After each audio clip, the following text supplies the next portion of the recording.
ಶ್ರಾವಣ ಮಾಸ ಬರ್ತಾ ಇದೆ, ಒಂದೊಂದೇ ಹಬ್ಬ ಶುರುವಾಗ್ತಾ ಇರುತ್ತೆ.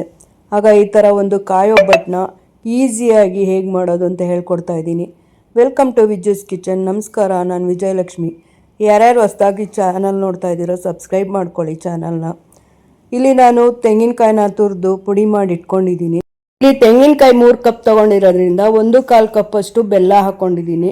ಇದನ್ನು ಹಾಕಿ ಚೆನ್ನಾಗಿ ಪಾಕದಲ್ಲೇ ಬೇಯಿಸ್ಕೊಳ್ಬೇಕು. ಒಂದು 10 ನಿಮಿಷ ಬೇಯಿಸಿದ್ಮೇಲೆ ಹುರ್ಗಡ್ಲೆ ಪುಡಿ, ಹುರಿದು ಪುಡಿ ಮಾಡಿರೋ ಕಡಲೆಕಾಯಿ ಬೀಜದ ಪುಡಿ, ಎಳ್ಳಿನ ಪುಡಿ ಮತ್ತು ಏಲಕ್ಕಿ ಪುಡಿ ಹಾಕಿ ಚೆನ್ನಾಗಿ ಪಾಕ ಮಾಡಿ ಇಟ್ಕೊಳ್ಳಿ. 1/2 ಕಪ್ಪಷ್ಟು ಮೈದಾ, ಒಂದು ಅರ್ಧ ಕಪ್ಪಷ್ಟು ಚಿರೋಟಿ ರವೆ, ಒಂದು ಸ್ವಲ್ಪ ಅರಿಶಿನ ಮತ್ತು ಒಂದು ಸ್ವಲ್ಪ ಉಪ್ಪು ಹಾಕಿ ಒಬ್ಬಟ್ಟಿನ ಅದಕ್ಕೆ ಒಂದು 2 ಅವರ್ ಮುಂಚೆನೇ ಕಲಸಿ ಎತ್ತಿಟ್ಕೊಂಡಿರಿ. ಒಂದು 2 ಅವರ್ ಮುಂಚೆನೇ ನೆನೆಸಿದ್ರೆ ಈ ಥರ ಬನ್ನಿ ಬಂದಿರುತ್ತೆ.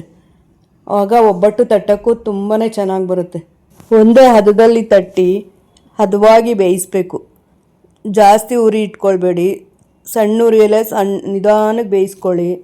ತುಂಬಾ ರುಚಿಯಾಗಿರೋ ಒಂದು ಕಾಯಿ ಒಬ್ಬಟ್ಟು ರೆಡಿ ಆಗುತ್ತೆ. ನೀವು ಮಾಡ್ಕೊಳ್ಳಿ, ಹೇಗೆ ಬಂತು ಅಂತ ಕಮೆಂಟ್ಸಲ್ಲಿ ಹೇಳಿ. ಸಬ್ಸ್ಕ್ರೈಬ್ ಮಾಡ್ಕೊಳ್ಳಿ ಚಾನಲ್ನ. Thank you very much.